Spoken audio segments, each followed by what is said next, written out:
وہ علم کا نہ ہونا۔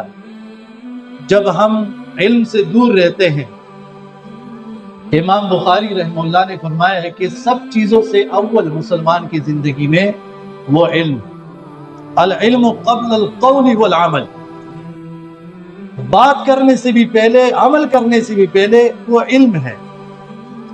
جب ہمارے پاس علم ہی نہیں ہو تو ہم اعمال کیسے کریں گے، عبادتیں کیسے کریں گے؟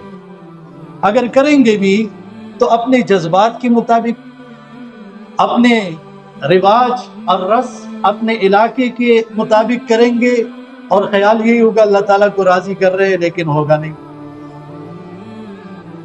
کیونکہ وہ عمل علم کی روشنی میں نہیں ہو۔ تو سب سے پہلے ضروری ہے کہ تمام مسلمان وہ علم حاصل کرے جتنا ہو سکے۔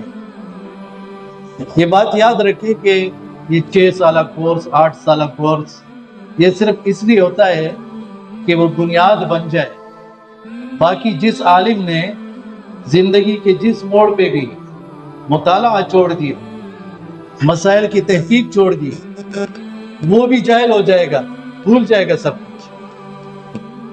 بخاری کی حدیث ہے، قرآن کس قدر بڑی نعمت ہے، لیکن رسول اللہ صلی اللہ علیہ وسلم نے فرمایا یہ اس قدر جلدی انسان قرآن کو بھول جاتا ہے، جیسے آپ نے دیکھا ہوگا صحرائی علاقوں میں، سندھ وغیرہ میں، اونٹوں پر جب کوئی مختلف سامان لاتے ہیں اور اونٹ کو بٹھا دیتے ہیں، تو جیسے ہی اس سے آپ وہ سامان کی رسی کھول دیتے ہو، ایک دم فوراً وہ کھڑا ہوتا ہے، بڑی جلدی سے وہ کھڑا ہوتا ہے۔